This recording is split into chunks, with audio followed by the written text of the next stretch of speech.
All right, everybody, we just went and seen Hall Pass. I miss going out with you on Saturday night. I think it would be good for us to go out one night a week where it's just you and me. I think it would be helpful. You gotta be kidding me. What? You just checked out that girl's butt. Do you think she noticed? Most married men believe that if not for you, they could actually be with these other women. I'm giving you a hall pass. A what? A what? A what? A hall pass.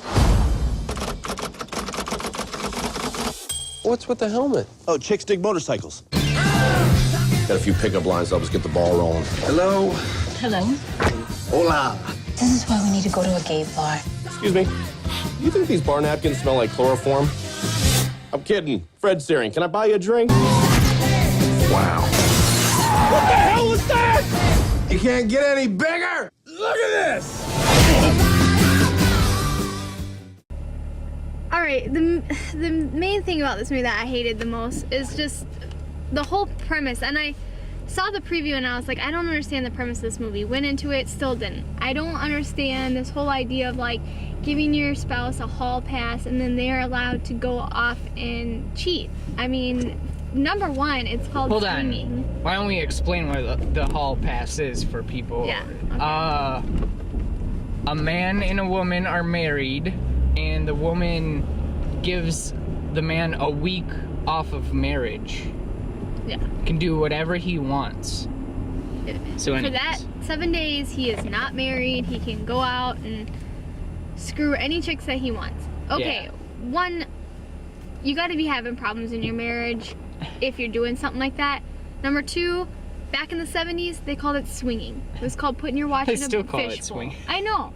So why wouldn't you just swing? And then turns out in the movie that that's essentially kind of what they are doing, because the wife doesn't go off and sit at home and bake and knit. She goes off, and the wives in the movie are the ones who end up getting the action. Let's get down to what really pissed us off. This was a very sexist movie, I Yeah. feel. There was one line in the movie where up until that point, the movie was amusing. It wasn't good, it wasn't that funny, but it was amusing, it was entertaining. I didn't, but there's one line where they say, our wives are living their dream and we are not. Our wives' dreams were to have a house, we bought them a house. To get married, we got married. Have kids, we gave them kids. But we're not doing the things we wanted to do. Really? Like, are we living in the 20s and stuff where we have no women who have jobs or careers or anything? Like, those were their dreams? You know Oh what my kind of God. cute? And first of all, when he says that, I was just like, so why are you married? Yeah. And the acting I didn't feel was there. I noticed 5 minutes in the movie, less than that even, the first couple dialogues, I was like, this movie has such scripted dialogue and such chunky, clunky dialogue that's doesn't feel natural. They're not hitting the jokes right. It just felt Awkward. so scripted and awkward. It felt like the whole first opening scene when they're talking to each other. They have no chemistry.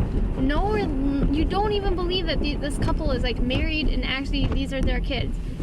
And this was actually a skilled cast. I mean, these people have been in other things. I think the girl, I don't know her real name, who plays Pam on The Office, she's great on The Office.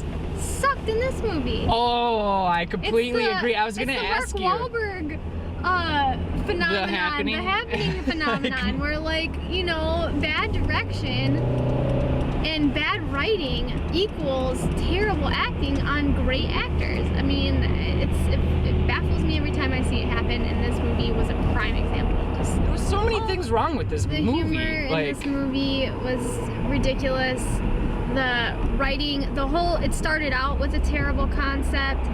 The whole premise of the movie doesn't really make a whole lot of sense, especially to fellow married couples. I mean, they tried for those fellow married couple jokes like, yeah, have you ever gone down on your wife and not actually done that? Or haven't you ever faked sleeping? And, you know, they tried for the married jokes that I would compare it to like Knocked Up. Yeah, did it really Knocked well. Up did it pretty good. Knocked Up did it excellently. This movie tried to take that movie and The Hangover and combine those that kind of humor, and it failed.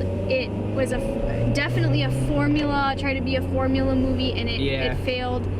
Once And again, another formula movie. yeah, you know, if I had to sum this up in words, I would say it tried too hard. Yeah. Tried too hard. So definitely we say don't bother watching this movie. I don't even think this is a type of humor movie, like just go with it, where it'll actually be funny to some people. I actually don't even think that most people will find this funny. I think they'll think very similar to us. I think people will find this funny, but not the people who are going to be watching our videos. I thought it was a flaming pile of crap. I thought it sucked. I say don't go see it. I maybe rent it if you're really bored and there's absolutely nothing else to rent. I agree. All right, we're done. Let's hope that Rango is good, because I know. I'm getting sick I of am this so stuff. tired of seeing shitty movies for our show. People probably just watch our show and are like, they don't like They anything. hate everything. Why are we watching this? I don't know. Our friends already say that to us all the time. I don't know.